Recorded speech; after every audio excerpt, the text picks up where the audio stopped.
अरे नहीं, yes sir. क्या बताए थे? ओवरहेड वही, मशीन आवर सब वही है। आओ चलो देख लेते हैं क्या होता है।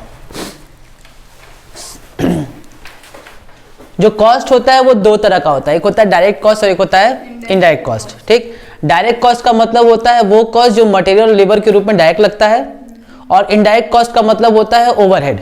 ठीक, ओवरहेड की जब हम बात करते हैं तो ओवरहेड हमारे पास तीन तरह का होता है, फैक्ट्री ओवरहेड, एडमिनिस्ट्रेटिव ओवरहेड और सेलिंग एंड डिस्ट्रीब्यूशन ओवरहेड। ठीक, जितने भी ओवरहेड होते हैं यानी कि जितने भी इनडायरेक्ट खर्चे होते हैं वो डायरेक्टली हम डायरेक्टली उसको चार्ज नहीं कर सकते यूनिट पे। क्यों नहीं कर सकते हैं? क्योंकि वो वेरिएबली जितना हमने मटेरियल मंगवाया है, ठीक भाई, मुझे पता है कि अगर मुझे 10,000 का मटेरियल मंगवाना है तो वो किस पे लगेगा? 10,000 किलो से अगर मेरा 1,000 यूनिट बनता है तो अगर हम 20,000 किलो मंगवाएंगे तो 2,000 बनेगा, 30,000 किलो मंगवाएंगे तो 3,000 बनेगा। ठीक, ये मुझे पता है क्लियरली कि जितने जैसे जैसे यूनिट बनेगा वैसे वैसे हमको मटेरियल की और आवश्यकता पड़ेगी। सेम लेबर के साथ भी होता है। लेकिन जो ओवरहेड होता है ना वो यूनिट के हिसाब से वेरी नहीं करता है। ठीक, वो खर्चा होना ही होना तय है। तो जो इनडायरेक्ट खर्चा है, मामला फंसता है कि हम अपने यूनिट पे उसको किस तरीके से एब्जॉर्ब कराएं, और एब्जॉर्ब कराने का मतलब होता है कि एक रेट हम तैयार करते हैं और उसी रेट के हिसाब से हम जितना घंटा काम होता है उतने घंटे का हम क्या करा देते हैं? मल्टीप्लाई करके टोटल कॉस्ट हम एब्जॉर्ब करा देते हैं। फिर समझो, जितना भी ओवरहेड होगा उसको पहले हम इफेक्टिव जितने भी घंटे होंगे, जितना भी घंटा हमारा मशीन जो भी चलता है या जो भी हमारे पास आवर होंगे उससे हम डिवाइड कर देंगे। तो एक ब्लैंकेट रेट, एक फिक्स रेट हम लोग क्या करेंगे? तैयार करेंगे, और उसके हिसाब से जैसे जैसे घंटे हमारा काम होगा उतने उतने घंटे का हम क्या करा देंगे? चार्ज करते जाएंगे। ठीक, तो बेसिकली अगर इसको समझना है तो ऐसे समझो कि मशीन आवर रेट का सीधा मतलब होता है जितने भी ओवरहेड है यानी कि इनडायरेक्ट एक्सपेंसेस हैं उसको हमें चार्ज करना है मशीन के ऊपर। किसके ऊपर? मशीन, और मशीन में भी स्पेसिफिकली किसके ऊपर? मशीन आवर के ऊपर। ठीक, कि आखिर ये खर्चे जो है उससे कितने, मतलब जो मेरी मशीन काम कर रही है उसमें कितना मेरा खर्चा बैठ रहा है। ठीक, जितना टोटल हमारा खर्चा है उसमें मशीन आवर रेट का, मशीन आवर का मतलब सीधा होता है कितने घंटे मशीन चली है, तो उसी के हिसाब से हम क्या कर देते हैं? प्रोपोर्शनेटली उसको चार्ज कर देते हैं। जितना भी टोटल मेरा खर्चा हुआ होगा उसको हम किसके ऊपर चार्ज करते हैं? इफेक्टिव मशीन आवर पे। जब कभी भी हम इफेक्टिव मशीन आवर पे चार्ज करते हैं तो उसको जो रेट निकल के आता है उसी को हम लोग क्या बोलते हैं? Machine hour rate. सिंपल, यानी कि मशीन आवर रेट क्या होता है? मशीन आवर रेट का मतलब होता है टोटल ओवरहेड, जो टोटल ओवरहेड है कितना खर्चा हुआ है उसको हम डिवाइड कर देते हैं टोटल इफेक्टिव आवर से। तो जो रेट आता है उसी को हम क्या कहते हैं? Machine hour rate. Simple, total fix charge divide by total effective hour क्या आ जाएगा? Machine hour rate. मतलब कि अगर हम मशीन आवर रेट का फॉर्मूला देखें तो क्या होगा? Total overhead upon effective hour, और इफेक्टिव आवर किसके होंगे? मशीन के, क्योंकि हम मशीन आवर रेट बना रहे हैं। ठीक, तो ये जो हमारा निकलेगा इसी को हम क्या बोलते हैं? मशीन आवर रेट बोलते हैं। अब बात करते हैं ओवरहेड का। ओवरहेड में देखो क्या लिखा है? टोटल ओवरहेड यानी कि indirect expenses, total indirect expenses. अब इनडायरेक्ट एक्सपेंसेस में भी दो नेचर के होंगे, एक होंगे वेरिएबल नेचर के होंगे और एक होंगे फिक्स नेचर के होंगे। एक हमारा ओवरहेड के भी अंदर में क्या होगा? वेरिएबल नेचर का होगा, और एक किस नेचर का होगा? फिक्स नेचर का होगा। ठीक है, तो वेरिएबल को किस तरीके से ट्रीट करना है हमको और फिक्स को कैसे हमको ट्रीट करना है, यही हम लोग को इस चैप्टर में पढ़ना है। तो बेसिकली पहले हमारे पास टोटल खर्चा दिया होगा, उसमें मुझे छांटना होगा कि क्या कौन सा वेरिएबल है और कौन सा फिक्स्ड है, और जब हम वेरिएबल और फिक्स छांट लेंगे तो उसके हिसाब से टोटल ओवरहेड निकल गया, और जितना इफेक्टिव आवर होगा उससे हम क्या कर देंगे? डिवाइड कर देंगे, हमारा क्या निकल जाएगा? Machine hour rate. इसका मतलब कि सर इसमें सिर्फ दो ही महत्वपूर्ण बात है, एक है टोटल ओवरहेड, उसमें कितना वेरिएबल और कितना फिक्स्ड, और दूसरा कितना इफेक्टिव आवर हमको देखना होगा, आखिर इफेक्टिव आवर है कितना। अगर ये दो चीजें हमको पता चल गई तो हमको मशीन आवर रेट निकालने में कोई भी दिक्कत नहीं होगी। काम खत्म। चलो अब एक बार पढ़ लेते हैं, मेरे साथ साथ पढ़ो। Machine hour rate is one of the method of absorbing कौन सा? Factory overhead. अच्छा, ओवरहेड भी हमने बताया तीन तरह के होते हैं, फैक्ट्री ओवरहेड, एडमिनिस्ट्रेटिव ओवरहेड और selling and distribution. Selling and distribution और ऑफिस ओवरहेड से कोई लेना देना, क्योंकि मशीन कहां काम करती है? फैक्ट्री में। तो अब से ऑब्वियस ही बात है कि जब फैक्ट्री मशीन काम कर रही है तो मशीन ओवरहेड भी कहां यूज होगा? फैक्ट्री ओवरहेड को करने के लिए। ऑफिस में थोड़ा ना मशीन चलती है हमारी, ठीक। अच्छा, this method is commonly used in those industries where machines are primarily used. Yes, ये हम वहां इस्तेमाल करते हैं जहां मेन काम किससे होता है? मशीन से होता है। फॉर एग्जाम्पल प्रोडक्शन का काम होता है तो वहां पे मेन काम किससे होता है? मशीन से ही होता है। फॉर एग्जाम्पल मुझे पाइप बनाना है, मुझे स्टील की कोई इंडस्ट्री है या शुगर की, ऐसी कुछ बड़ी बड़ी इंडस्ट्रीज है, वहां पे बेसिकली काम किससे होता है? मैक्सिमम मशीन से होता है। वहां एडमिनिस्ट्रेटिव और सेलिंग एंड डिस्ट्रीब्यूशन कम होगा, लेकिन फैक्ट्री के खर्चे क्या होंगे? ज्यादा होंगे, ठीक।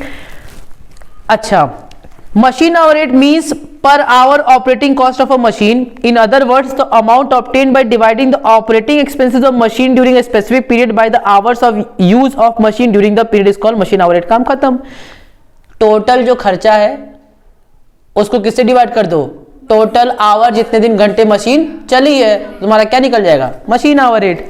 अच्छा, ICMA की डिफिनेशन है, the machine hour rate is an actual or predetermined rate of cost apportionment for over absorption. मुझे अपने ओवरहेड को क्या कराना है? एब्जॉर्ब कराना है। उसको अपोर्शन करने का एक तरीका होता है, ठीक। और वो तरीका कौन सा होता है? मशीन आवर रेट होता है, कि हम एक रेट डिसाइड करते हैं और उसी के हिसाब से हम सारे खर्चों क्या करते हैं? अपोर्शन करते हैं, ठीक। अच्छा, कैसे कैलकुलेट हुआ है? Is calculated by dividing the cost to be apportion, यानी कि जितना खर्चा मुझे चार्ज करना है, तो टोटल ओवरहेड में से पहले तीन हिस्सा करेंगे हम लोग, फैक्ट्री, एडमिनिस्ट्रेटिव और सेलिंग। एडमिनिस्ट्रेटिव से कोई मतलब नहीं है, सेलिंग से कोई मतलब नहीं है, हमको मतलब किससे है? फैक्ट्री से। तो जो फैक्ट्री वाला खर्चा हमको एब्जॉर्ब करना है, पहले वो पता करेंगे और फिर उसको किससे डिवाइड कर देंगे? बस, काम खत्म। और absorb by the number of hours for which a machine और मशीन्स, यानी कि हो सकता है एक मशीन हो या फिर एक से ज्यादा भी मशीन्स हो सकती हैं, और ऑपरेटेड और एक्सपेक्टेड टू बी ऑपरेटेड। काम खत्म। देखो नीचे फॉर्मूला लिखा हुआ है, total factory overhead upon total time, total machine our.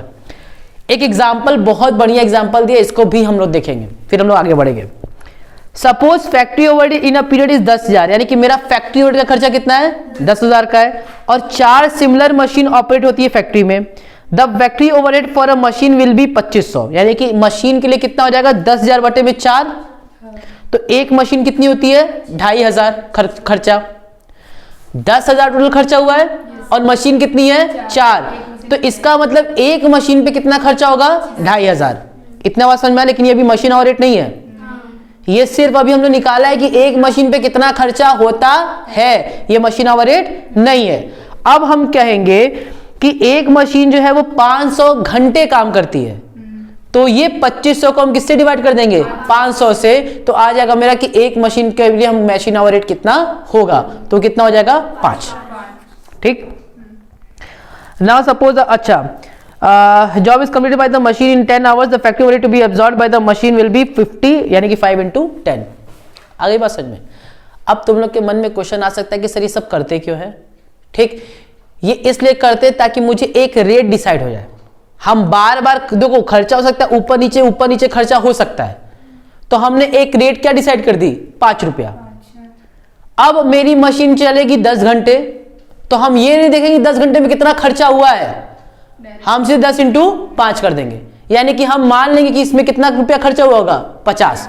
अब हो सकता है कि एक्चुअल में 70 भी हो जाए, हो सकता है एक्चुअल में 30 हो, तो उसी के लिए हम क्या पढ़ते? रिकंसिलेशन। याद करो, रिकंसिलेशन में पढ़े थे ना, एक्चुअल खर्चा जो हुआ है वो, और हमने जिस रेट से एब्जॉर्ब कराया, तो ये 5 रुपए क्या हो गया? एक बार रेट डिसाइड हो गया कि हमने रेट कितना डिसाइड कर लिया? 5। अब हम ये नहीं देखेंगे मशीन में कितना खर्चा पेट्रोल लग रहा है, कितना डीजल लग रहा है, क्या लग रहा है, नहीं, सीधे 10 घंटे अगर मशीन चलेगी तो 50 रुपया, 100 घंटे चलेगी तो 500 रुपया। कितना एक्चुअल में लगा कोई मतलब नहीं। हो सकता है मशीन बीच में खराब हो गई, हमको रिपेयर करवाना पड़ गया एक्स्ट्रा, हो सकता है, लेकिन हम फिर बता रहे हैं कि हमने एक रेट डिसाइड कर लिया और उसी रेट पे क्या कर देंगे, चार्ज कर देंगे। वो हो सकता है कम भी हो और हो सकता है ज्यादा भी। ये इसलिए किया गया है ताकि हम ताम झाम से थोड़ा दूर रहें। बार बार खर्चा होगा तो क्या बार बार हम फैक्ट्री ओवरहेड चार्ज करेंगे? क्या 10 बार चार्ज होगा तो 10 बार चार्ज करेंगे? नहीं, हमने सीधे एक रेट डिसाइड कर दिया और जितना घंटे चलेगा उतने घंटे का हम पैसा निकाल देंगे। आगे बात समझ में? कोई दिक्कत? चल अब आते हैं हम लोग फैक्टर्स एंड प्रोसेस छोड़ देते हैं। इसको तुम लोग पढ़ लेना आराम से, ठीक है, वो हमारे काम की चीज नहीं। अब आते हैं बेसिस ऑफ अपोर्शनमेंट, ये थोड़ा इंपॉर्टेंट है। कह रहा है in this respect the following point should be considered. पहला, the expenses which are apportioned on machine are entire factory overheads and not machine expenses itself. Machine is treated as cost centre. समझो बात को, जितना खर्चा आपको दिया है वो खर्चा मशीन पे नहीं हो रहा है, वो खर्चा किस पे हो रहा है? फैक्ट्री में हो रहा है। तो ये जो मशीन आवर रेट निकल रहा है, इसका ये मतलब आप कंफ्यूज मत होना कि भैया मशीन पे इतना खर्चा होता है मेरा 5 रुपया घंटा। नहीं, फैक्ट्री में मेरा कितना खर्चा होता है? 5 रुपया घंटा। दोनों में डिफरेंस है। अगर मैं बोलता हूं मशीन आवर रेट, इसका ये मतलब नहीं कि मशीन पे इतना खर्चा हो रहा है, मेरा फैक्ट्री ओवरहेड कितना है? 5 रुपए घंटा। ठीक, तो ये चीज अपने दिमाग में बैठा लेना। दूसरा बोल रहा है the factory overhead include expenses related to machine. Yes, factory में तो वो भी खर्चे आएंगे जो मशीन पे हो रहे हो, क्योंकि मशीन भी किसका पार्ट है? फैक्ट्री का ही है। तो भाई मशीन पे जो खर्चा होगा वो फैक्ट्री का भी तो खर्चा होगा।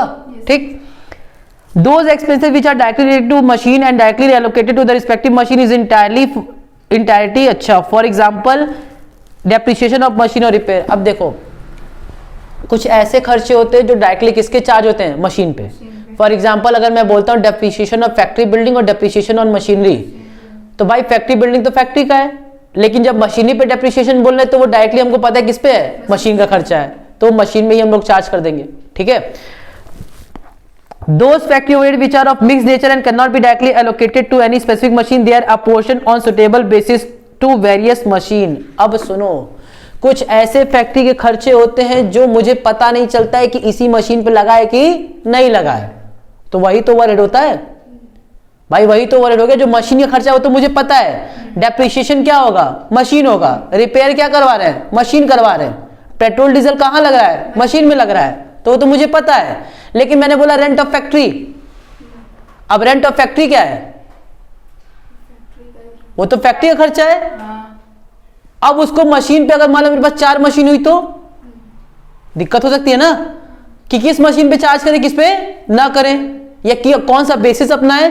तो वही बेसिस क्या होगा? हमारा अपोर्शनमेंट में आएगा कि क्या बेसिस हम तय करें जिसके हिसाब से हम पूरे फैक्ट्री खर्चे को अपोर्शन करें। क्लियर हो रहा है कि नहीं? फिर से मेरी बात सुनो, कुछ ऐसे खर्चे होते हैं जो मशीन के ही होते हैं। पेट्रोल लगता है तो मशीन पे लगेगा। अगर मैंने बोला मेरे पास 3 मशीन है, ऐसे समझो, एक है ए मशीन, एक है बी मशीन, एक में सी। ये इस पे 100 लीटर पेट्रोल लगा है, इस पे 50 लीटर पेट्रोल लिखा है, इस पे 10 लीटर पेट्रोल लगा है, तो तुमको पता है ना कि इतना इतना पेट्रोल लगा है, तो ये इनका खर्चा है। ठीक, अब डेप्रिसिएशन की बात करें, डेप्रिसिएशन तो कॉस्ट पे लगता है ना, बोलो। तो इसकी कॉस्ट अगर 1 लाख है तो इस पे डेप्रिसिएशन 1 लाख के हिसाब से लगेगा। इसकी कॉस्ट 50,000 है तो इस पे डेप्रिसिएशन किस पे लगेगा? 50,000 पे लगेगा। और इसकी कॉस्ट अगर 60,000 है तो इस पे डेप्रिसिएशन कितने पे लगेगा? ये तो हमको पता है ना, क्योंकि ये तो मशीन का अपना खुद का है। ठीक, लेकिन अगर हम कहें रेंट ऑफ फैक्ट्री, अब ये फैक्ट्री ओवरहेड है ना, अब रेंट ऑफ फैक्ट्री में तो मामला फंस गया ना कि भैया रेंट ऑफ फैक्ट्री कैसे बांटे? रेंट ऑफ फैक्ट्री मैंने 10,000 मान लो दे दिया, अब ये 10,000 का रेंट कैसे अपोर्शन करें? तीनों में बराबर नहीं कर सकते हैं। क्यों नहीं कर सकते हैं? हो सकता है कोई बड़ी मशीन हो, ज्यादा घंटा काम करती हो, कोई छोटी सी मशीन हो, कम घंटे काम करती हो, तो क्या तीनों पे एक बराबर कर दें? नहीं कर सकते। तो मुझे एक बेसिस तैयार करना हो, किसका? अपोर्शनमेंट का। एक क्या तैयार करेंगे? बेसिस होना चाहिए अपोर्शनमेंट का, और वो बेसिस हम लोग को आगे पढ़ना है। ठीक, नेक्स्ट टॉपिक वही है, बेसिस ऑफ अपोर्शनमेंट। ठीक है, इतनी बात समझ में आई? चलो अब नीचे जरा देखो तो लिखा हुआ है बेसिस ऑफ द फॉलोइंग, दिख रहा होगा मेरे ख्याल से। उसमें देखो लिखा है रेंट रेट्स एंड टैक्सेस, है ना? तो रेंट रेट्स एंड टैक्सेस अभी हम पूछेंगे सबसे, इसलिए बोले तुम ध्यान से पढ़ो। पहला क्या लिखा है? रेंट रेट्स एंड टैक्सेस, ये किस में बटेगा? Floor area occupied by machine. देखो यहां से तुम्हारा सॉल्यूशन हो गया। मैंने रेंट कितना पे किया है? 10,000। मुझे पता नहीं है किस में बांटे, बराबर बांटेंगे तो गड़बड़ हो सकता है। तो मैंने बोला कि बेटा तुम बताओ तुम कितना फ्लोर ले रहे हो? ये बोला हम 4 फ्लोर ले रहे हैं। तुम कितना फ्लोर ले रहे हो? 2 फ्लोर ले रहे हो। तुम कितना ले रहे हो? 2 फ्लोर। इसका मतलब कि रेशियो क्या हो गया? 4:2:2, यानी कि 2:1:1। अब ये 10,000 पहले किस में बटेगा? 2:1:1। और अब जो इनका घंटा आएगा मशीन का, उससे हम डिवाइड करेंगे तो क्या आ जाएगा? Machine hour rate. कुछ कहानी समझ में आ रही है? ठीक, तो रेंट रेट्स और टैक्सेस अगर दिया है तो वो किस में बटेगा? फ्लोर एरिया में बटेगा। ये थ्योरी में 100% पूछेगा, आता ही हर साल। ठीक, अब देखो नेक्स्ट फिर बोला डेप्रिसिएशन। डेप्रिसिएशन मुझे पता है सीधे किस पे लगेगा? जो उसकी कॉस्ट होगी। फ्लोर एरिया वो क्वेश्चंस में दिया रहेगा। फ्लोर एरिया का रेशियो तुमको रेशियो दे देगा, ये हो सकता है। अगर देगा तो करेंगे, नहीं देगा तो छोड़ देंगे। लाइटिंग, नंबर ऑफ बल्ब्स और wattage used for lighting of the machine. भाई सीधी सी बात है, जितना वॉट का बल्ब होगा उसके हिसाब से उसको चार्ज कर दें। जो ज्यादा वॉट का वो ज्यादा लेगा, जो कम वॉट का होगा वो कम लेगा। Heating, floor area occupied bye the machine और टेक्निकल एस्टिमेट। ये सिर्फ थ्योरेटिकल पार्ट है, इसका वास्तविक जीवन से कोई संबंध नहीं है, हम बता दे रहे हैं। ठीक, लेकिन थ्योरेटिकली तुम लोग को स्ट्रांग होना पड़ेगा थोड़ा। तो हीटिंग भी किस पे जाएगा? फ्लोर एरिया पे। पावर किस पे जाएगा? Horse power of each machine. Power आता है न्यूमेरिकल में, तो पावर का ध्यान रखना। Horse power of each machine और technical estimate by meter rating. तुम लोग को पता है हॉर्स पावर क्या होता है? जब कभी मशीन खरीदना बड़ी बड़ी जेसीबी मशीन होगा या फिर गाड़ी उड़ी लोगे ना, तो उसमें लिखा होता है हॉर्स पावर। हॉर्स पावर मतलब जानते हो क्यों लिखा रहता है? क्यों लिखा रहता है? एचपी। अभी सोचियो एचपी क्यों लिखा रहता है? एचपी का मतलब होता है हॉर्स पावर। इसका मतलब कि अगर इसमें मैं बोलता हूं 10 हॉर्स पावर, कितना बोलते हैं? इसका मतलब कि इस मशीन की क्षमता 10 घोड़ों की शक्ति के बराबर है। जितने 10 घोड़ों की शक्ति होती है ना, उतने ही यहां पे लगेगी। तो ऐसा नहीं कि हॉर्स पावर लिखा तो कुछ और मतलब होगा। हॉर्स मतलब घोड़ा ही होता है। ठीक, तो हॉर्स पावर का मतलब होता है इतने घोड़े की क्षमता होती है। इंजन में होता है ना, इंजन में 1600 हॉर्स पावर, इसका मतलब कि 1600 घोड़ों की ताकत उसमें है। ठीक, ऐसे होता है। चलो खैर छोड़ो। ठीक, तो हॉर्स पावर तुम्हारा ये हो गया। फिर है तुम्हारे पास रिपेयर्स एंड मेंटेनेंस। ये जितना रिपेयर होगा जिस मशीन पे उसके हिसाब से एलोकेट हो जाएगा। Supervisor expenses, number of hours devoted by the supervisor on each machine. देखो सीधी सी बात है, सुपरवाइजर जो होता है वो फैक्ट्री में घूमता रहता है, उसका काम ही होता है नारद मुनि वाला काम। ठीक, उसका काम क्या होता है? नारद मुनि की तरफ बार बार देखते रहो कहाँ क्या हो रहा है। ठीक, और जो पंचायत हो यहां से बात कहाँ पहुंचाओ? टॉप लेवल के पास, कि देखो ये सब झगड़ा कर रहे हैं, तुरंत नारायण करते हुए पहुंच जाता है। ठीक, तो सुपरवाइजर की जो सैलरी होगी हमने दिया है, तो जितना घंटा वो जिस मशीन पे डिवोट करेगा उतने घंटे का चार्ज हो जाएगा। ठीक, उसके बाद से तुम्हारे पास labour welfare expenses in the ratio of number of employees. ठीक है, इंश्योरेंस जो होगा in the ratio of machines value keeping into consideration insurance period. ठीक है, ये सब तुम लोग पढ़ लोगे। Lubricating oil, cotton waste and consumable store जो होगा वो होगा एलोकेट किस बेसिस पे? On the basis of machine hour worked in certain time period. ठीक, कितने घंटे वो मशीन ने चला है उसी के बेसिस पे क्या होगा? उसको चार्ज कर दिया जाएगा। Otherwise on the basis of size of machine, और अगर नहीं कुछ मेंशन है तो जितने साइज होगी मशीन की उसके हिसाब से। तो अगर साइज दिया होगा तो साइज के हिसाब से, नहीं तो अगर आर दिया होगा तो आर के हिसाब से कर देंगे। ठीक है, फिर है record of consumable store should be maintain for each machine. ठीक है, interest included in hire purchase, ये इंपॉर्टेंट है। ठीक है, Where machines are purchased on hire purchase system, their interest is also paid along with original purchase price. The original purchase price is a capital expenditure and not an overhead, but the interest which is paid is treated as overhead if the same is not treated as capital expenditure. कुछ समझ में आया? क्या आया बताओ? बताओ बताओ क्या समझ में आया? बताओ बालिका, क्या समझ में आया? प्रिया बताएगी। हाँ, तुम्हारी ना ऐसे तो झूल रही हो। अच्छा देखो इधर, सुनो ध्यान से। पहले समझो कि कोई कीमत है किसी मशीन की, कितनी? 10,000 कैश प्राइस। हम उसको बोले कि हम तुमको अभी पैसा नहीं देंगे, तुमको हम 2 साल में, 1 साल में या 4 महीने बाद, 5 महीने बाद पैसा देंगे। ठीक, रॉयल्टी नहीं, मतलब कुछ पैसे देके और बाकी वो बाकी इंस्टॉलमेंट में देना, रॉयल्टी अलग होता है।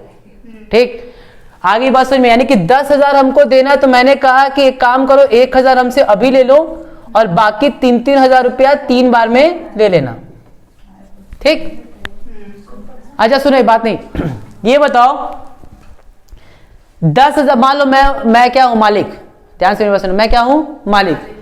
ये 10,000 के हम तुमको सामान बेचते, ठीक, 1,000 तुम हमको अभी दे दिए, बाकी 3,000 कब दोगे? 3 महीने बाद या 3 बार में दोगे। ठीक, तो बताओ हम समझदार के बेवकूफ? बोलो, कहाँ इंटरेस्ट ले रहे हैं सर? बिना इंटरेस्ट उसी में रहता हो ना। वही तो बोल रहे हैं हम तुमसे, क्या कर रहे हैं? 1,000 अभी दो और 3-3 हजार का 3 इंस्टॉलमेंट दो, तो 9,000 हमको कब दोगे? 3 बार के बाद, और 1,000 अभी दो, यानी कि टोटल हमको कितना दोगे? 10,000। तो हम समझदार की बेवकूफ हुए, क्योंकि 10,000 तो हम अभी बेचेंगे तो भी मिल जाएगा। अच्छा, आ रही बात समझ में? इसीलिए हम इसमें क्या चार्ज करते हैं? इंटरेस्ट। तो हम कहते हैं रुको, 2,000 रुपया अभी दो और बाकी जो है 2,500 करके 4 बार में दे देना। ये सही। इसमें अब है इंटरेस्ट। तो 10,000 ऐसे देगा और 2,000 ऐसे देगा, हमको कितना देगा? 12,000।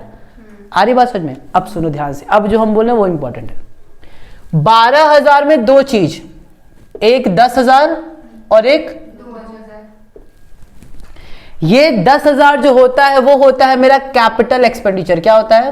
Capital expenditure. क्योंकि पैसा मिल रहा है, मशीन जा रही है, पैसा आ रहा है। ठीक, तो एक तो सेल ऑफ मशीन है, तो सेल ऑफ मशीन का कैपिटल रिसिप्ट होगा, एक्सपेंडिचर नहीं, रिसिप्ट होगा।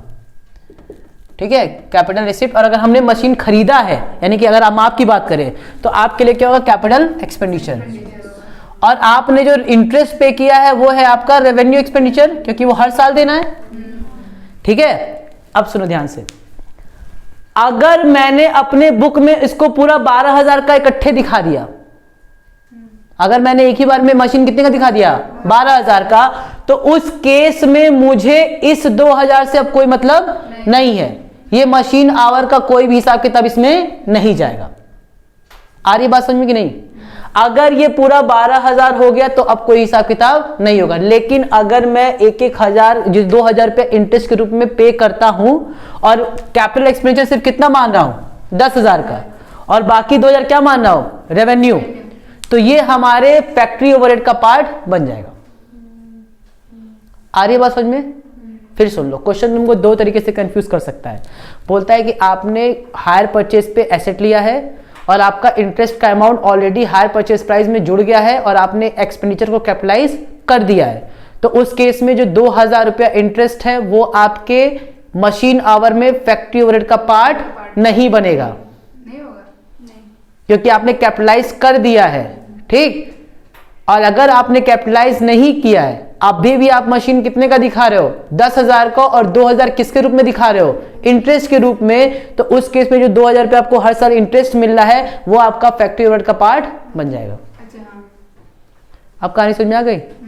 पक्का? तो ये देख लेना कि हायर परचेज के केस में कह क्या रहा है। अगर इंटरेस्ट नहीं कैपिटलाइज हुआ होगा, इसका मतलब कि वो मेरे मशीन आवर का हिस्सा बनेगा। लिखवाएंगे, छोड़ दे? समझ गए? गुड। तुम समझती सब हो, लेकिन टेस्ट में बस नहीं समझ पाते तुम। क्यों जी? क्या सर? मेरा क्या क्या सर? टेस्ट में गड़बड़ कर देती हो सब। क्या गड़बड़ देख लो क्या गड़बड़ की थी। मिसलेनियस एक्सपेंसेस, मिसलेनियस छोड़ देते हैं। इसमें ऑयल है, कॉस्ट है, वेट, कॉटन वेस्ट है, लुब्रिकेंट्स है, ये सब है, एलोकेशन, इंश्योरेंस चार्जेस, ठीक है, काम खत्म। मेरे ख्याल से अब कोई चीज नहीं है। अच्छा, लास्ट में देखो लिखा है there are certain overheads which have little relationship with machine, example stores expenses, wages of works manager, foreman, other direct indirect expenses, planning and research expenses, stationery and printing, ये सब।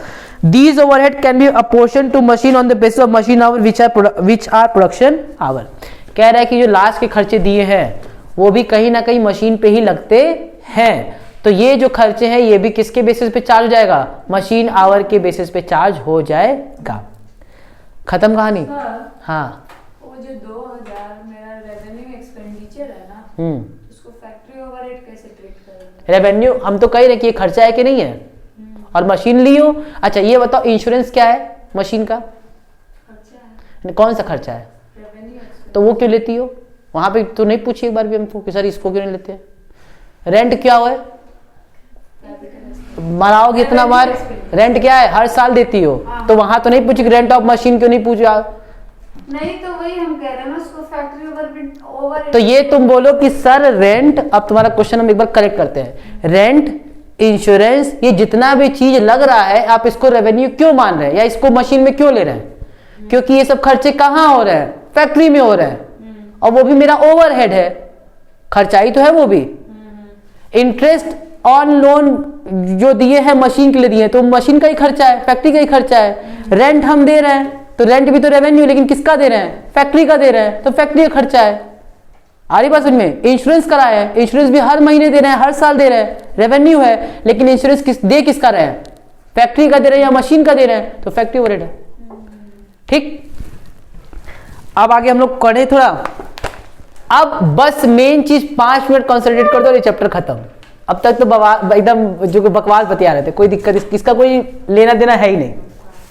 ये सब थ्योरेटिकल चीज था। थ्योरेटिकल का मतलब क्या कि एग्जाम में सर न्यूमेरिकल देख करके अगर हम शहीद हो गए और हमको कुछ आगे दिख नहीं रहा और अगर हम अंधकार में फंस गए और सामने कुछ नहीं दिख रहा, एक प्रकाश की किरण के रूप में क्या दिखेगा? थ्योरी दिखेगा। तो ये जो पंचायत हम जितने बताए आपको, क्या एलोकेशन, अपोर्शनमेंट, ये सब किसका हिस्सा है? थ्योरी का है। आएगा तो कर देना। ठीक, अब हम लोग बात करेंगे टेक्निकल बातें। Yes, now we will start discussing technical terms. अब तक तो बच्चों की चीज डिस्कस हो रही थी, कोई लेना देना है ही नहीं।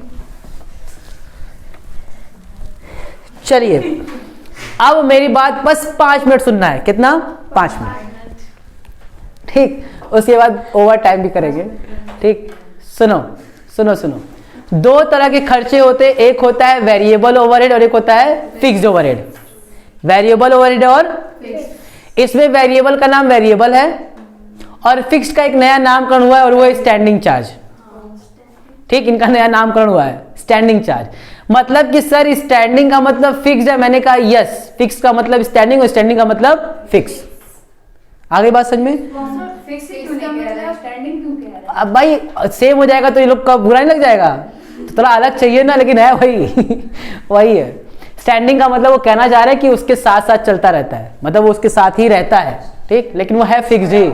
हाँ, वो खड़ा है, साथ साथ हम भी खड़े हैं उसके। ठीक लेकिन उसका कोई लेना देना उससे नहीं है। क्या अब हम पढ़ें क्या वेरिएबल और क्या फिक्स्ड है? एक काम करते, पहले हम लोग पढ़ेंगे वेरिएबल, क्योंकि इन 3 के अलावा जितना भी चीज रहेगा वो क्या होगा? फिक्स। तो इससे अच्छा पहले वेरिएबल पढ़ ले। वेरिएबल का एक दूसरा नाम है मशीन एक्सपेंस। क्या है? फिक्स का दूसरा नाम क्या था? और इसका मशीन एक्सपेंसेस। और पढ़ते हैं। Machine expenses are machine running expenses and they include, पहला डेप्रिसिएशन, दूसरा पावर एक्सपेंस और तीसरा रिपेयर एंड मेंटेनेंस। बस 3, depreciation, power and maintenance, power expense और रिपेयर एंड मेंटेनेंस। ये 3 ऐसे खर्चे होते हैं जो मशीन के साथ साथ और मशीन पे होते हैं। ठीक, बाकी खर्चे मशीन पे नहीं होते, मशीन के साथ साथ खड़े होकर के लगते हैं। ठीक, इसलिए उनको स्टैंडिंग बोला गया। ठीक, स्टैंडिंग दूसरा है, मशीन एक्सपेंसेस दूसरा है। तो वही तुम कहे दूसरा है, वही तो मैंने बोला, इसलिए करे तुम बीच में मिला गायब हो जा रही हो। ठीक, machine expenses is same as variable expenses. फिलहाल इतना समझ लो कि जैसे जैसे मशीन ज्यादा यूज करेंगे वैसे वैसे ये खर्चे भी क्या होंगे, बढ़ेंगे। ठीक, डेप्रिसिएशन ऑब्वियस सी बात है, मशीन जितना ज्यादा यूज करोगे उतना ज्यादा डेप्रिशिएट होगा, जल्दी यूज करोगे जल्दी डेप्रिशिएट होगा। वैसे तो हम लोग डेप्रिसिएशन को बोलते हैं फिक्स्ड, लेकिन फाइनेंशियल टर्म में अगर हम कॉस्ट की बात करें तो जितना ज्यादा मशीन यूज करोगे उतना डेप्रिशिएट होगा। तुम 2 मशीन कर रख लो, 2 गाड़ी रख लो, 1 बाइक रख लो और एक और बाइक रख लो, एक बाइक को रगड़ के चलाओ खूब, एकदम दिन दहाड़े एकदम ओला बाइक में दे दो, वो ओला बाइक में रोज अप डाउन कर रहा है, ठीक, और एक क्या कर दो, उसको शोरूम में रख दो, तो दोनों में डेप्रिशिएट कौन पहले होगा, जो ओला की तरह चल रहा है। आ रही बात समझ में? तो डेप्रिशिएट होता है जितना ज्यादा मशीन चलाओगे उतना ज्यादा वो वेरी करेगा। ठीक, दूसरा क्या है, पावर, पावर का खर्चा भी होगा उतना ही, हार्स पावर जो हमने बताया, जितना ज्यादा मशीन की क्षमता उतना ज्यादा वो पावर लेगा, उतना ज्यादा बिजली का बिल आएगा। अपने घर में देख लो, मोटर चलाओ, ठीक, मोटर चलाओ तो क्या आएगा, बिजली का बिल ज्यादा। एक डोरबेल रख लो तो डोरबेल का घंटी कितना भी 10 बार रोज बजाओ, 2 बार, तब वो नहीं उतना आएगा। ठीक, आ रही बात समझ में?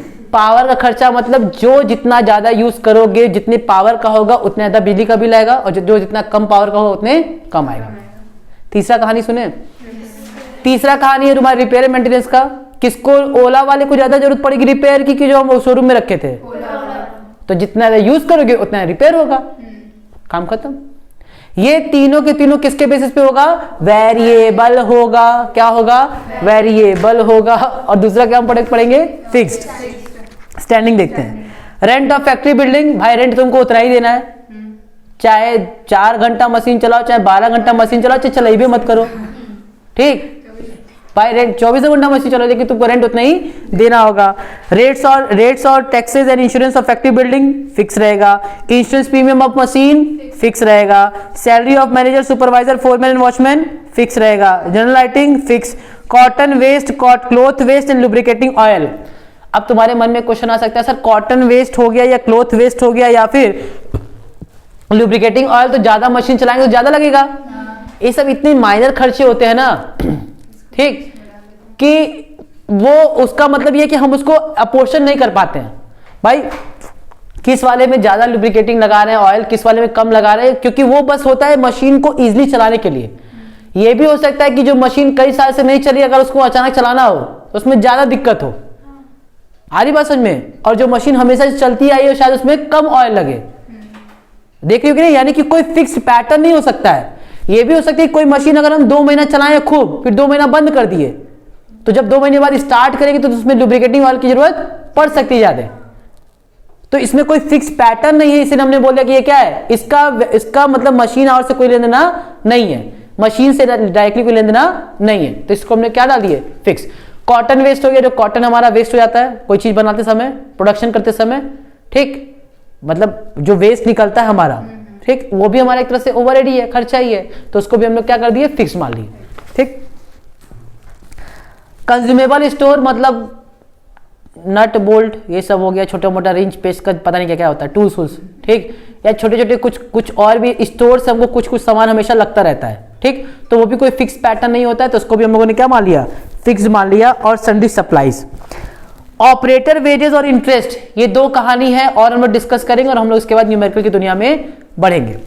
पहला ऑपरेटर का wages, generally it is treated as direct labour cost and it is shown in prime cost. अब मेरी बात ध्यान से सुनो, ये 2 चीज इतना बड़े से इसलिए दिया है क्योंकि यही दोनों में क्या है, खतरनाक चीज है। पहला पढ़ो, ऑपरेटर वेजेस को नॉर्मली हम लोग क्या कहते हैं, लेबर कॉस्ट। तो लेबर कॉस्ट तो अलग दुनिया है पूरी, मशीन आवर से इसको कोई लेना देना नहीं है। लेकिन however if an operator manages several machines, the wages should be shown as standing charge. Some author consider the calculation after adding operators wages as comprehensive machine hour rate. अब सुनो मेरी बात ध्यान से, वेजेस या ऑपरेटर वेजेस, इसको हम लोग बोलते हैं डायरेक्ट लेबर, ठीक। तो नॉर्मली क्या होता है, वेजेस को हम लोग बोलते हैं डायरेक्ट लेबर, और ये हमारा कहां से दिखता है, प्राइम कॉस्ट में। लेकिन कभी कभी कुछ लेबर ऐसे होते हैं या कुछ ऑपरेटर ऐसे होते हैं जिनको हम अपॉइंट ही किस लिए करते हैं, मशीन चलाने के लिए। उनका काम ही क्या है, खाली मशीन चलाना। उनको सैलरी भी हम किस लिए देते हैं? मशीन चलाने के लिए। तो वो मेरा डायरेक्ट लेबर नहीं होता है। आ रही बात समझ में? डायरेक्ट लेबर का मतलब होता है कोई चीज बनाते हैं वो, तो बनाते समय हमको लेबर की जरूरत पड़ती है, तो मेरे डायरेक्ट लेबर हो गए।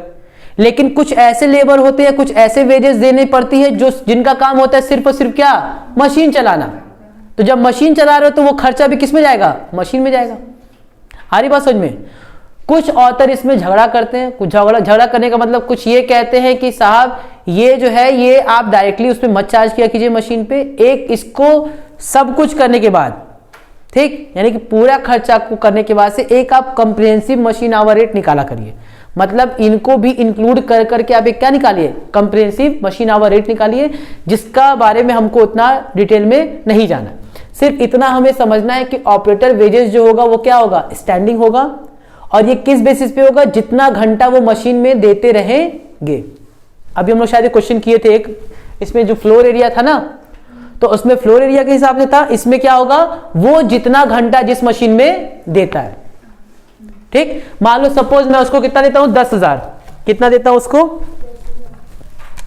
ये जो 10,000 उसको हम सैलरी दे रहे हैं, उसमें से एक ठो में वो रहता है 5 घंटा, एक में रहता है वो 3 घंटा और एक में रहता है 2 घंटे।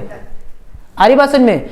यानी कि मैं 10,000 उसको दे रहा हूं, ये मशीन 5 घंटा चलाने के लिए, ये मशीन 3 घंटा चलाने के लिए और ये मशीन 2 घंटे चलाने के लिए।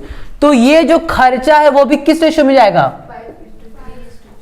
बस यही वो लाइन कह रहा है, ठीक है। या तो ये कर लो, या तुम एक काम करो, कंप्रिहेंसिव निकाल दो।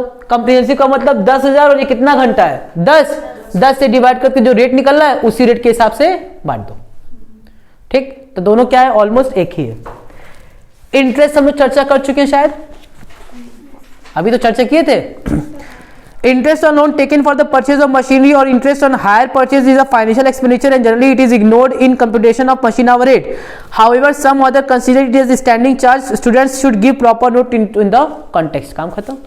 तुम्हारी इच्छा है, तुम इंटरेस्ट को क्या मान रहे हो? इंटरेस्ट को कॉस्ट मान रहे हो तो उसका प्रॉपर जजमेंट दे देना कि मैंने इसको कॉस्ट माना है और मैंने इसको कॉस्ट में भी क्या माना है? स्टैंडिंग खर्चा माना है, ठीक। एग्जाम में अगर आएगा तो तुम लोग को मानना ही पड़ेगा, ठीक, याद रखना, ठीक, मानना ही पड़ेगा, क्योंकि इग्नोर करके छोड़ नहीं सकते हो, अच्छा नहीं लगेगा बेचारे को, ठीक। खत्म। एक लास्ट चीज बस पढ़ लें, बस लास्ट। हाँ सर, लास्ट। एक होता है मशीन आइडल टाइम और एक होता है machine setting time. Idle time और आइडल टाइम का मतलब वो समय जिस समय मैं मशीन चला नहीं पा रहा हूं, और सेटिंग टाइम का मतलब मशीन चलने से पहले उसको कुछ देर उसको सेटिंग करना पड़ता है। जैसे समझो, मान लो इन्वर्टर लेकर के आए, ठीक, मान लो मेरी जिंदगी में पहली बार इन्वर्टर आया था, ठीक, घर में हम इन्वर्टर का डिब्बा लाए, उसको घर में रख दिए, फिर लाइट चली गई, हम इंतजार करें कि अब लाइट चल जाएगी तो जल जाएगा सब। क्या जल जाएगा? खाली लाने से जल जाएगा? उसको सेट करना होता है, ठीक। सेट करने में क्या लगता है? टाइम लगता है। आ रही बात समझ में? तो उसको हम लोग क्या बोलते हैं? सेटिंग टाइम, ठीक। सुन लो, मशीन आवर जब हम कैलकुलेट करेंगे तो इसका भी बारे में दिक्कत होगा, क्योंकि तुमको क्वेश्चन में आइडल टाइम भी देगा और क्वेश्चन में तुमको सेटिंग टाइम भी देगा और तुमको बोलेगा अब निकालो इफेक्टिव आवर। तो वहां कहोगे सर ये तो दिक्कत हो गई, यहाँ पे तो अब हमको क्लियर किए ही नहीं थे कि मशीन आवर में कितना लूं। ध्यान से मेरी बात सुनो, 2 घंटा आइडल टाइम है, 5 घंटा लगता है सेटिंग में, और हमने काम किया है 20 घंटे। बताओ कितना आवर लें? 2 घंटा मशीन आइडल पड़ी है, ठीक। यहां पे 5 घंटे हमको सेटिंग टाइम लग गया है और 20 घंटे हमने मशीन चलाई है। कितना इफेक्टिव आवर लें? इफेक्टिव और 60 कहां से ले लेंगे? जैसे 2 आइडल टाइम है और 5 को, तो 5 घंटा बोल रहे हैं। घंटा है वो। हम ये भी घंटा, ये भी घंटा, ये भी घंटा। अरे राम राम, लिख दीजिए घंटा है, तुमको क्या पता वो घंटा है? बोले तो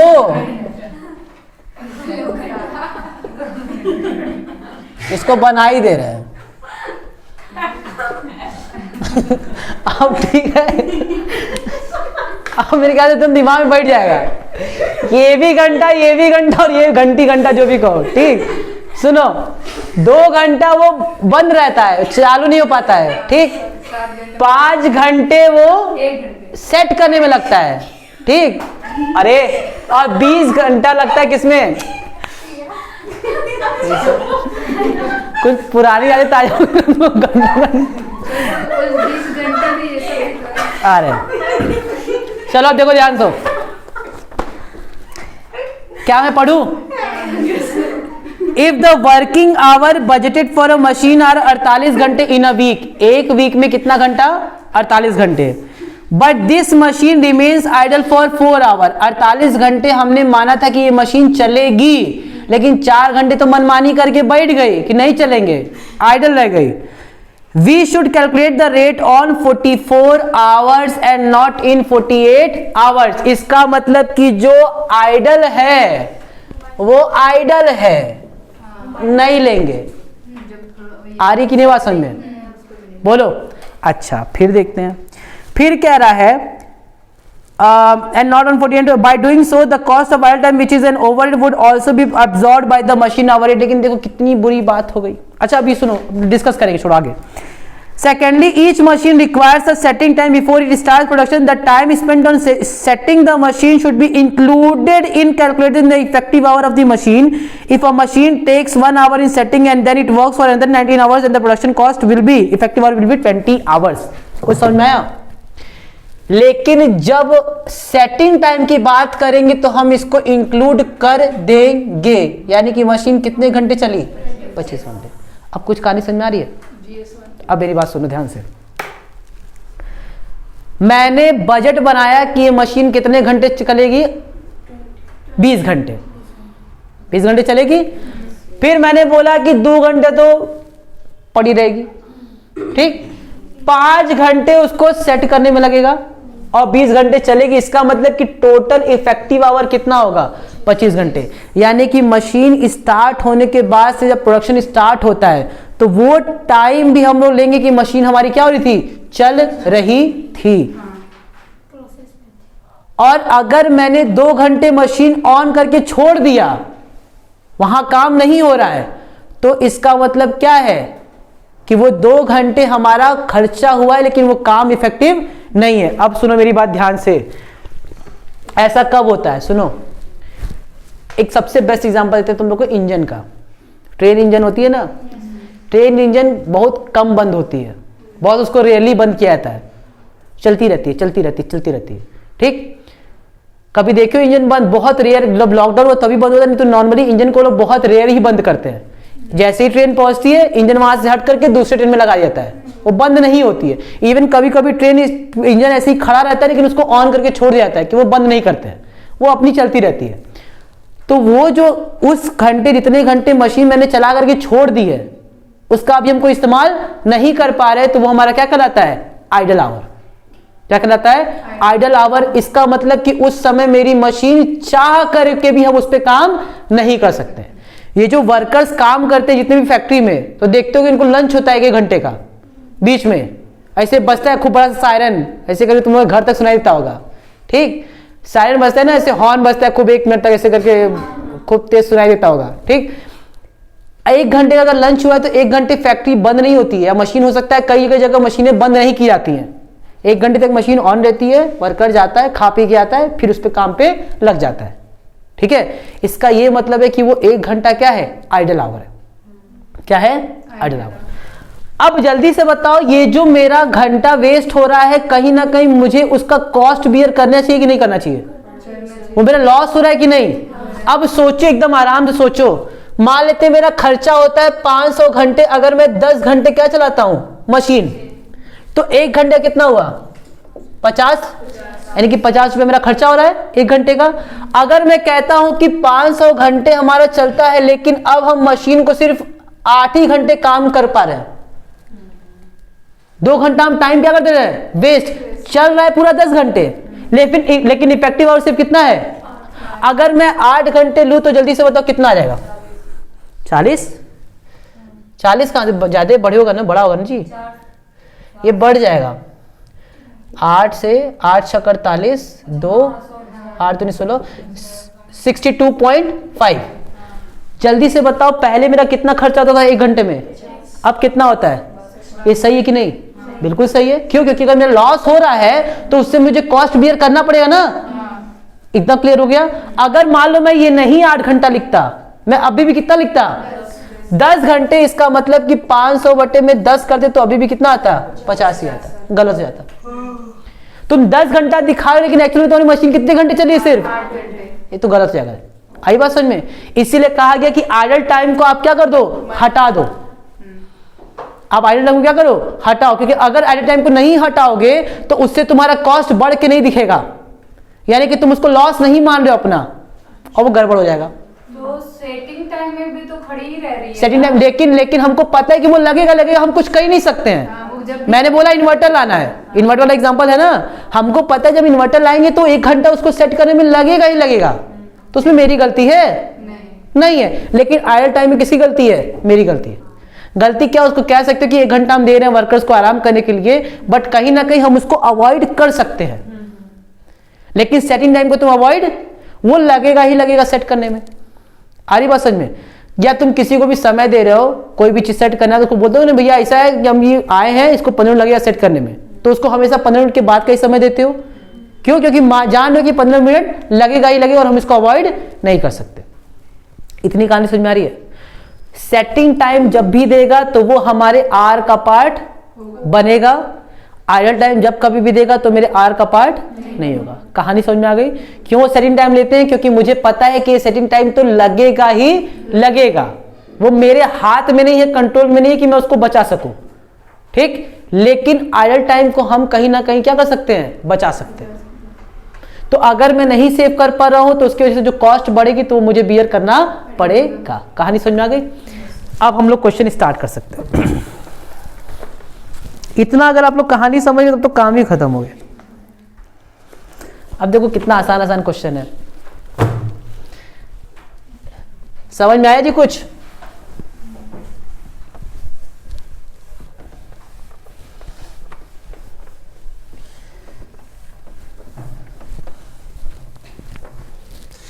चलो देखो मेरे साथ साथ पढ़ो। जी सर, तुम उसके में पढ़ो। पहला illustration number 1, when only 1 machine is in use, जब खाली एक के मशीन यूज में है। Working hour for a month कितना? 160 घंटे, यानी कि 1 महीने में 160 घंटे मेरा मशीन चलता है। एक काम करें, रुको रुको, पहले ये फॉर्मेट देख लो जरा, तो रुक जाओ, क्वेश्चन पढ़ने से एक फॉर्मेट देखो लिखा हुआ बनाया होगा। ठीक है? फॉर्मेट में तुम लोग को दिख रहा होगा स्टैंडिंग चार्ज, दिख रहा है ना? उसमें कई सारी चीज दिया, उसके बाद से लिखा हुआ तुम्हारा मशीन एक्सपेंसेस है, मशीन या वेरिएबल, हाँ वही लिखा है। ठीक है? इतना हो गया। 2 तरह के खर्चे होते हैं ना। अब सुनो, जब तुमको कैलकुलेट करने को आएगा ना तो सुनो ध्यान से, इसका सारा खर्चा पहले ऐड कर लेना। क्या कर लेना? ऐड कर लेना। ओके सर, हम लोग यहाँ पे टोटल ऐड कर लोगी, और फिर जो टोटल ऐड करने पे आएगा उसको डिवाइड कर दोगे इफेक्टिव मशीन आवर से। आगे बात समझ में? फॉर्मूला क्या तुम लोग ऐसे खुद बना दिए? फॉर्मूला का ठीक है, ये तो फॉर्मूला रटने की जरूरत नहीं है, तो हम लोग ऐसे ही करते भाई, पहले सारा खर्चा ऐड कर लो। हर को डिवाइड करने से अच्छा है पहले सबको ऐड कर लो, और फिर इकट्ठे डिवाइड कर दो। ठीक? तो एक मशीन आवर रेट निकल गया। लेकिन मशीन एक्सपेंसेस जो होता है वो वेरिएबल ही होता है। किसके हिसाब से? मशीन आवर के हिसाब से। तो यहाँ पे हम सबको जोड़ करके डिवाइड नहीं कर सकते, यहाँ पे सबका इंडिविजुअली क्या निकलेगा? वर्किंग होगी। ठीक?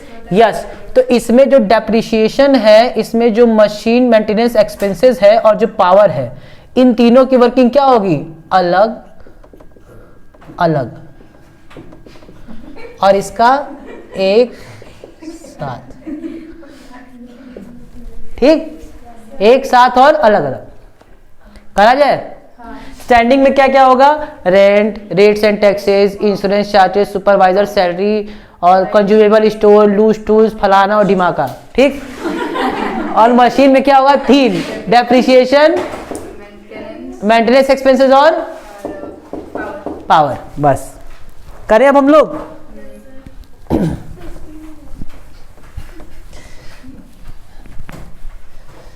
चलो सबसे पहले क्वेश्चन में अगर तुमको दे दिया मशीन आवर तो तुम लोग का भाग्य अच्छा है।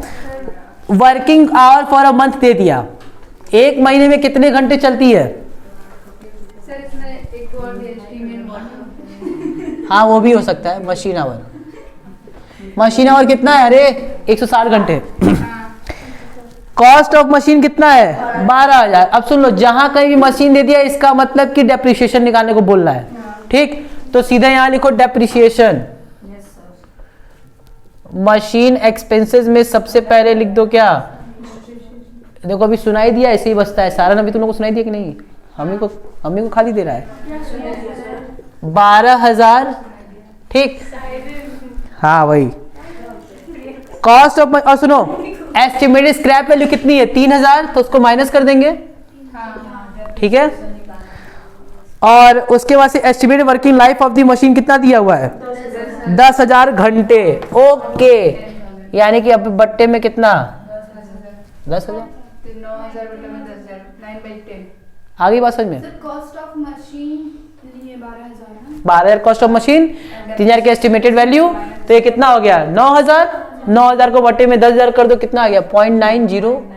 काम खत्म। कुछ है इसमें? मच्छर है। लेकिन अब मेरी बात सुनो, यहीं पे यहाँ पे मैं एक स्टैट्यूटरी वार्निंग दे रहा हूं, ध्यान से मेरी बात सुनो। तुमको क्वेश्चन में ना इतना अच्छे से नहीं देगा कि ये 10,000 घंटे मशीन आवर है। क्वेश्चन में तुमको क्या करेगा? कंफ्यूज। क्या करेगा सर? क्या करेगा कंफ्यूज? मैंने कहा देखो कॉस्ट ऑफ मशीन कितनी है? 12,000। कितनी है? और स्क्रैप वैल्यू कितनी है? 3,000। सर यही तो उधर भी दिया था। लेकिन अब क्वेश्चन में कह रहा है तुमको estimated life of the machine 10 साल। ओ माय गॉड, 10 साल। तो इसका मतलब कि बटे में 10 करेंगे तो ये 900 रुपया क्या आ गया? Per year. बोलो यस, 900 पर ईयर आया। इतने बात समझ में? और एक साल में कितना घंटा होता है? तो ये आपको क्वेश्चन में दिया होगा, इतनी इंफॉर्मेशन आपको देगा। एक साल में मान लेते हैं वो कह रहा है ये तो 160 महीने का है, पर मंथ है, तो इसका मतलब 160 अगर पर मंथ है तो इसको 12 से मल्टीप्लाई करेंगे, ईयर निकल जाएगा। तो ईयर जो निकलेगा अब उसको डिवाइड करेंगे इससे, तो पर आवर निकलेगा। कुछ कहानी समझ में आई? यही वाली वैल्यू तुमको इस वाले क्वेश्चन में 10,000 निकाल के दे दिया, कितना अच्छा है, ठीक? अगर ये नहीं देगा और तुम्हारे साथ खिलवाड़ करेगा तो क्या करेगा? इस तरीके से भी कर सकता है, ठीक है? आ रहा है समझ में? थोड़ा बहुत कंफ्यूजन होगा स्टार्टिंग में, लेकिन क्लियर हो जाएगा आगे चल के। चलो आगे बढ़ते हैं। फिर कह रहा है repairs and maintenance for a month. ये तो हमको पता है क्या होता है, इधर होता है। तो रिपेयर एंड मेंटेनेंस कितना दिया है? 120 रुपया सीधे दे दिया है, फॉर अ मंथ दिया है। 120 था और हमको पता है कि एक महीने में कितना घंटा चलता है? 160। तो 120 बटे में 100 कितना होता है? 12 एक साल में कितने घंटे होते हैं? हाँ वो डिपेंड करता है फैक्ट्री पे। नहीं एक्चुअली मैं बोल रहे हैं कितने 365 into 24। तो करो 365 दिन हो गया ना। 365। अरे एक दिन में 24 घंटे होते हैं। 24 365, ठीक है? फिर इंटू क्या? फिर 24 प्लस अब वो तो क्या कितने बजे? 365। तो लेकिन ये तब होगा जब फैक्ट्री में निरंतर चल रहा है, मशीन रुकवे नहीं किया है, ठीक? चलो इतना आया। इसको जरा बताओ कितना आएगा जी? 0.75। फिर क्या है उसके बाद से? तुम्हारे पास standing charges for a month को कितना अच्छा 120 दे दिया है। 40 है कि 120 है?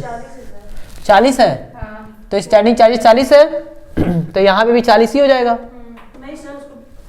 फिर 40 से डिवाइड करेंगे ना, अभी 40 आया। अब 40 को किससे डिवाइड कर दो? इसको ईयर कॉलम में लेके जा सकेगा। 40 बटे में 160, तो 0.25। यहाँ पे कितना लिख देंगे? 0.25, ठीक? और क्या है? Power use. अब सुनो ये कहानी, सुनो ध्यान से।